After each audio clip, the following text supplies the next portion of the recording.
All right, we are back ready to talk about phobias. So this week you're going to have a fun homework assignment where you have to talk about a phobia that you've had before. So this should be an interesting discussion that we're going to have. So anyways, let me explain to you how we can develop a phobia based on the principles of classical conditioning. So in the video you're going to watch, there is a case of little Albert. He was a little boy that was studied by John B. Watson and Carol Rayner, and they wanted to determine whether they can condition an infant just like Pavlov conditioned a dog. Now, why they chose to scare him, I don't know, but anyways, it is what it is. That's what they chose to do. And so what they did in their study, they had various types of objects. They had a white rat, a rabbit, a dog, a Santa's mask, and so on and so forth. Of these stimuli, all of them produce a happy, curious response. So they were all neutral stimuli. You kind of played with them, kind of was interested in them, but none of them produced any type of fear response at all.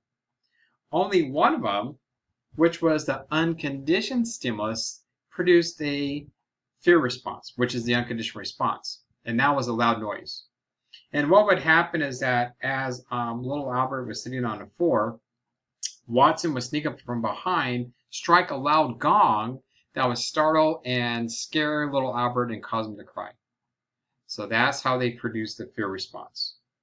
And so, as you can expect, what they did in the next part of the experiment, when they tried to condition the fear response, whenever little Albert played with one of the objects, such as a little white rat, Watson would sneak up from behind, strike the loud gong, and scare little Albert.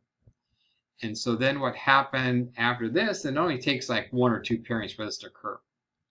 After they did this, anytime that little Albert started to play with a white rabbit or saw the white rabbit, he started to cry and he had a fear response because he was conditioned to fear the white rabbit.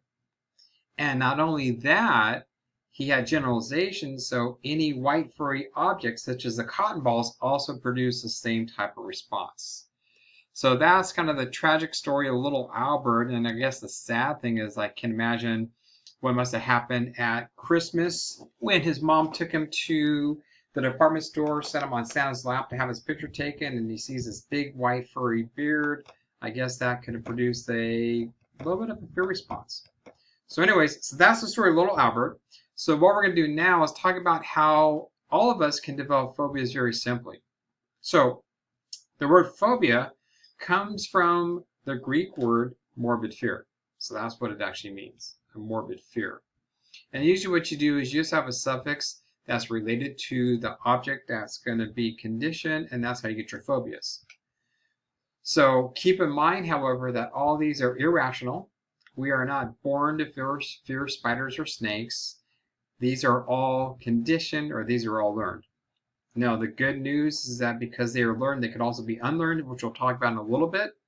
But they're irrational. There's no reason why we should fear closets or elevators or water or anything like that. Now, we do have to keep in mind that sometimes we can't have a rational fear. For example, if I'm out in the woods, I'm fishing along a stream, and behind me in the bushes I hear a rattling sound, of course that's going to produce a fear response because there's an external danger. There could be a rattlesnake back there. But if I refuse to walk into a pet store, because I know in a pet store there's an aquarium with a rattlesnake inside of it, or any kind of snake inside of it, and there's no chance of that snake escaping and harming me or anything like that, then that's irrational. Okay? So here are some of the common ones, and if you want to, you can just go on to the internet and type in phobias and you get a whole list of these, but here are some of the more common ones. We have acrophobia, the fear of heights, aerophobia, the fear of flying, claustrophobia, tight and closed places. And some more on this other page over here. We have cynophobia, hematophobia, the fear of blood, and so on. So let me just explain to you how we could actually develop these types of phobias. So let's take the fear of heights. Now, a lot of these can be established early in life when we're really young.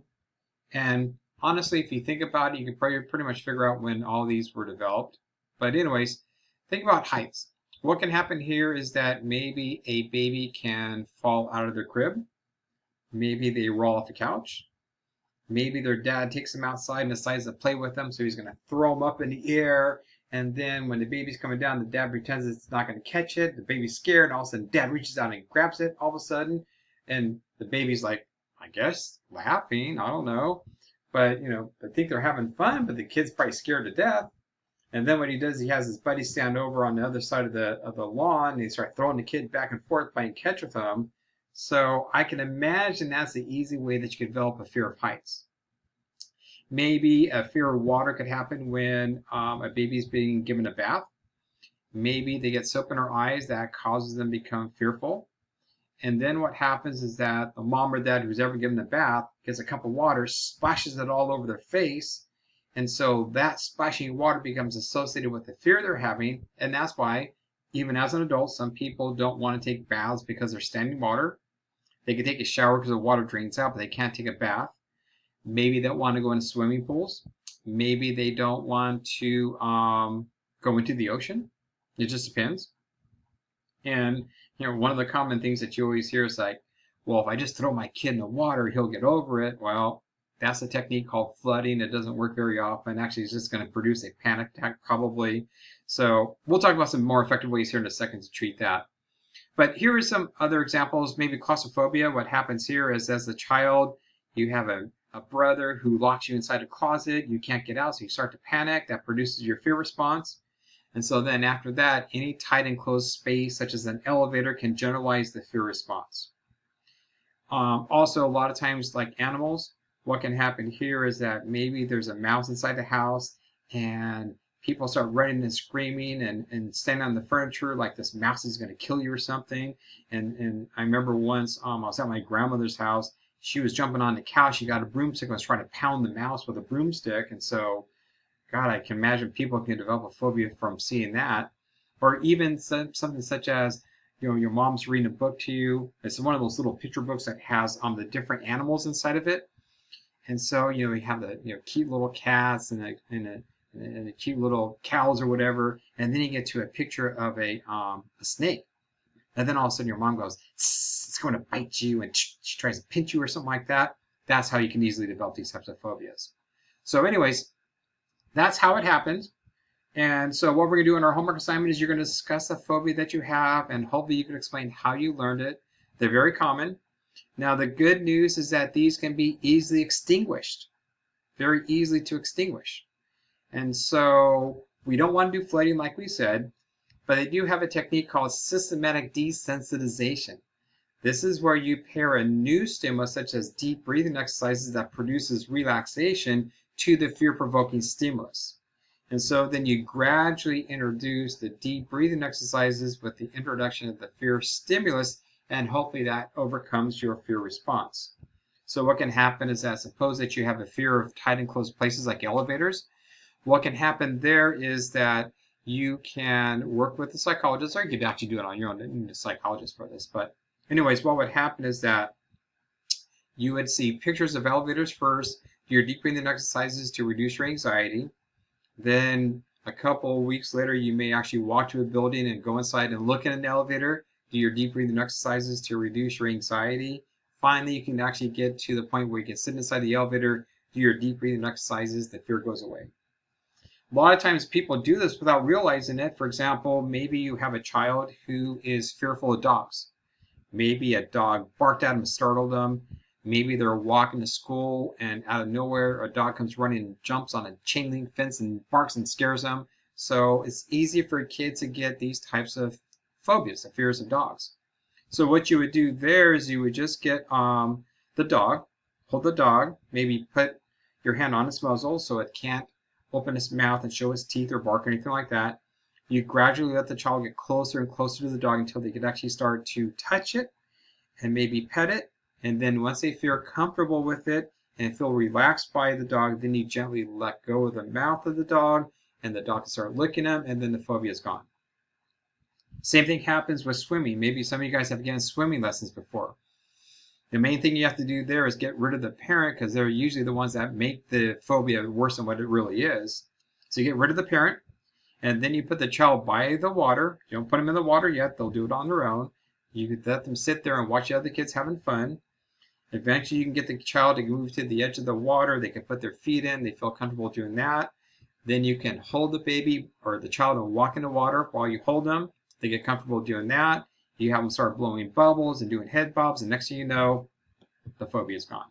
So these can be easily extinguished if you are careful and teach something associated with it, like deep breathing exercises is the best way to do it. Another example we have, which is very common, are conditioned taste aversions. This is where you have a novel stimulus, and it could be a certain type of food or beverage. Usually they have to have some kind of pungent taste or smell to it, so they're very distinguishable from other types of bland foods, for example. What's going to happen is that the novel taste will be associated with something that produces illness or sickness, such as food poisoning or the flu. And what's going to happen is that you eat the food, maybe it's like a cheesy cream sauce, maybe it's clams or oysters. Usually it's going to be something that has a certain type of texture to it, or like we said, a certain pungent smell to it, or a distinct taste to it. So they eat that food, then they get sick because of the food poisoning or the flu. They associate the food that they ate that made them sick, and so now they're going to avoid it. A lot of times what can happen is you go on a picnic, there is some macaroni salad that's been sitting out too long, it starts to spoil, but you like macaroni salad, so you eat some anyways, you get sick, and after that you can't eat macaroni salad anymore. So mayonnaise, eggs, milk, we mentioned oysters and clams, anything that has a specific type of texture or taste to it, those can be easily develop taste aversions. Also, sometimes beverages can do the same thing. Maybe you're out with your friends, you have an adult beverage that has a distinct taste to it or smell to it, and then you get the flu and get sick, right? And that can produce a taste aversion. So the type of beverages we're talking about with a distinct taste would be something such as Jägermeister, or maybe tequila. Also, what's that cinnamon stuff called? That cinnamon drink that a lot of people drink. Fireball. Fireball could be another one. So anything like that. Southern Comfort, not a good one to get sick on, but you got Southern Comfort too. Beers can do it. Now, most likely, you're not going to develop a taste aversion to Bud Light or Coors Light or something like that.